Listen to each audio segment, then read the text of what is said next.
Suns sāksim ar bāzes sfenoidāla. Korpus bāzes sfenoidāla atrodas šajā vietā. Spārni tam atrodas, ko tu vēl labāk redz, šajā vietiņā, bet līdz kanālis alāris.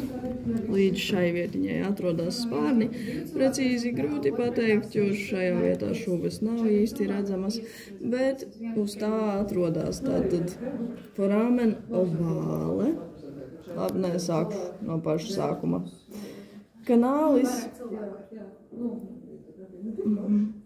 Kanālis karotikus ir lūk pirmais caurumiņš. Tas ir lūk šis caurumiņš. Nākošais ir foramen ovāle. Lūk šis te caurumiņš, otrais. Tad runāsim jau par os presfenoi. Nē, pagaidiet. Līdz sapratīšu. Šis ir ovāle. Nē, jā, šis ir ovāle. Un tad lūk šajā vietā ir, tūlīt sanāks, ir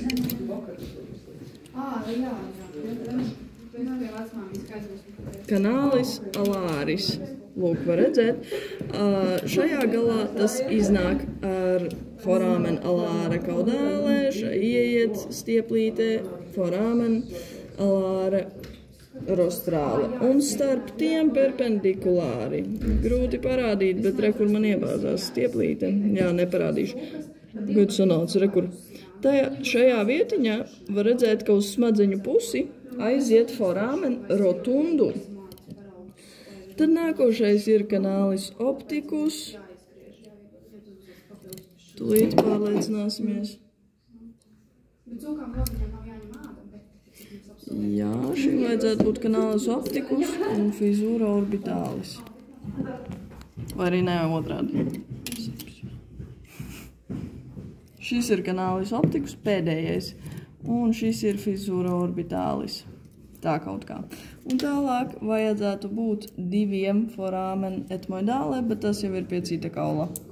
Gaļādāja vienmēr esot divi, mums tā stāstīja. Tālāk. To es nestāstīšu.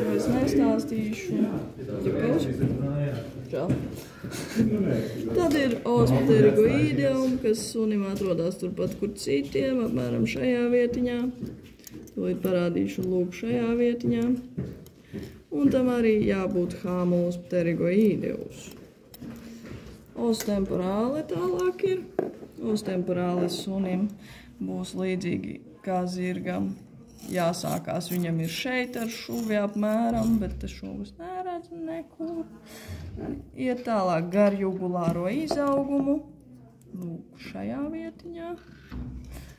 Un tā kaut kā, bet ieskaitot arī šo izaugumu. Tā, ka ir pars petroza atrodas iekšpusē, tur mēs neko neredzam.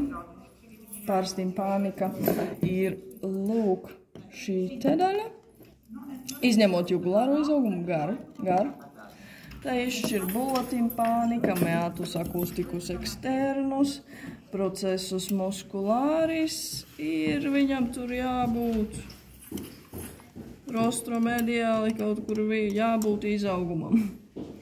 Tad ir foramen stylomastoideum, kas ir lūk šis te caurumiņš, šis te maziņais starp procesus jugulāris un bulla timpānika laterālajā pusē. Tad ir pars squamosa, kas ir lūk šī te daļiņa visa. Uz tās atrodas fossa temporālis, lūk šī te bedrīte, uz kuras nav šim sunim novērojami meatus temporālis. Tad veido arcus zigomātikus šie divi procesus temporālis un procesus zigomātikus. Un vēl ir fācies artikulārs, jeb fossa mandibulārs, lūk šī te vieta, kur pievienojās mandibula. Cūka aizmiršu procesus no kālas. Os parietāle ir lūk šis kauls, kuram daudz ko nevar redzēt.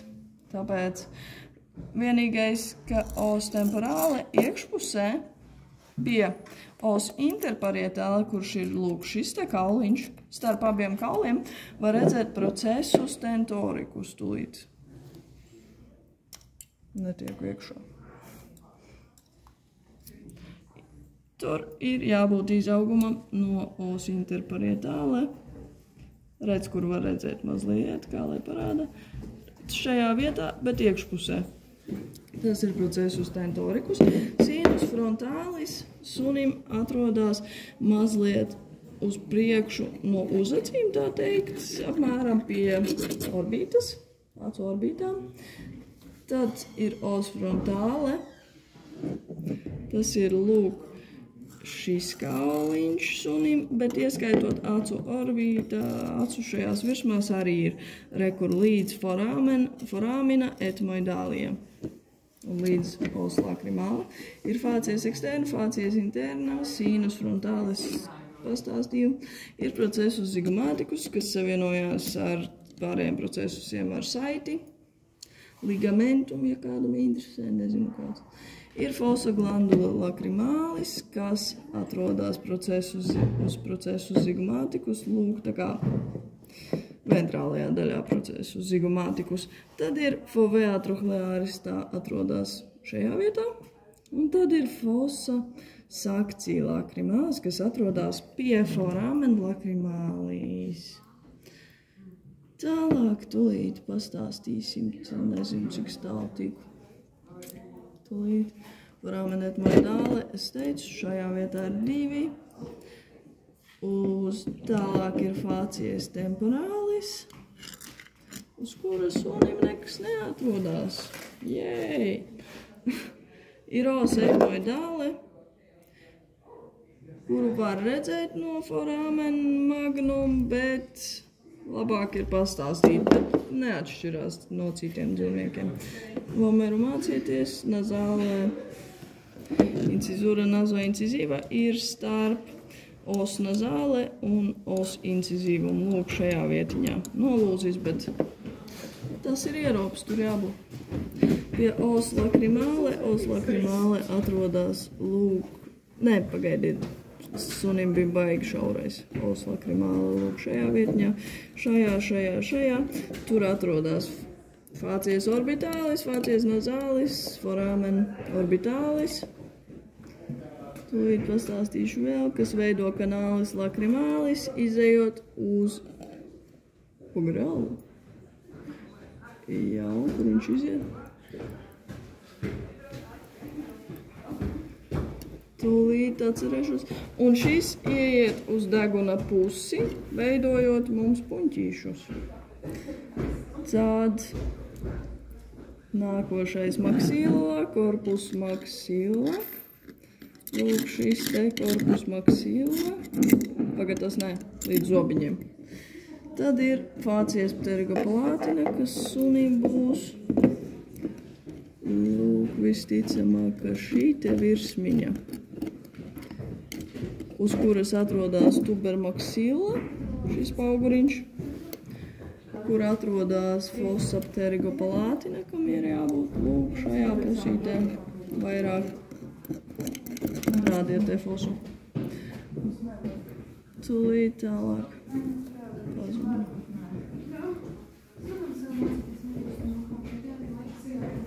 Foramen maxillāra, tāpat kā citiem dzīvniekiem,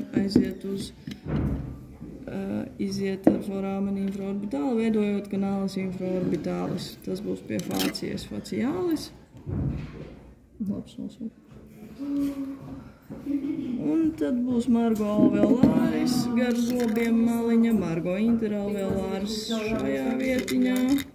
Un pagaidām pietiks šeit.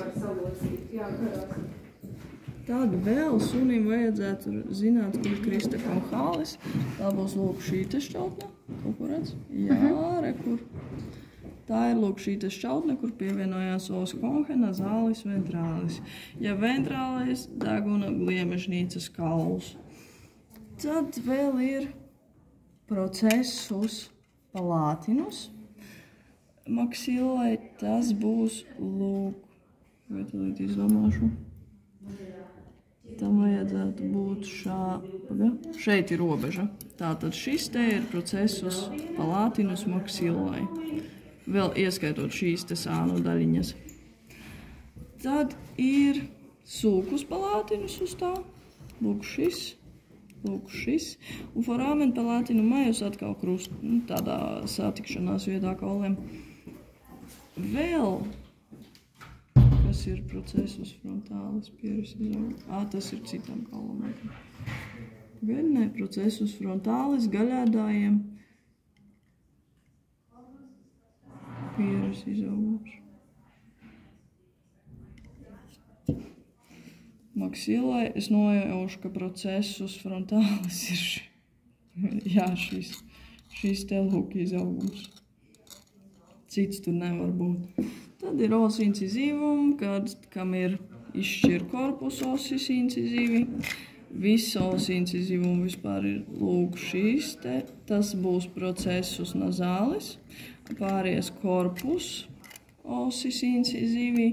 Tad būs processus palatinus šie te divi sauguši kopā. Processus alveolāris šie te un margo alveolāris, lūk šie te, un tas nav, tālāk ir os palatinum augstliekals, tas būs lūk šis, tūlīt tāds, kur viņš sākās. Šuve ir lūk šajā vietā, un tas turpinās šādi un šādi, bet iekšpusē atcerieties ir os pterygoidum. Ir lamina horizontālis, tās būs šīs te plātnītes, virsma horizontālā. Ir lamina perpendikulāris, kura vajadzētu būt šīs plāksnītes. Interesanti, no ārpuses arī izskatās, ka mazliet arī no ārpuses var paņemt. Tad ir foramens phenopalatinum. Tas ir, lūk, šis te caurumiņš, kurš aiziet uz mediālo pusi. Atcerieties, ka šeit ir tūlīt, parādīsim šādi, ka šis ir foramen maxillare un šis ir foramens phenopalatinum. Šis ir lacrimāle vēl joprojām. Tad uz os palatinum ir foramen palatinum majus un foramen palatinum minora. Pietiks.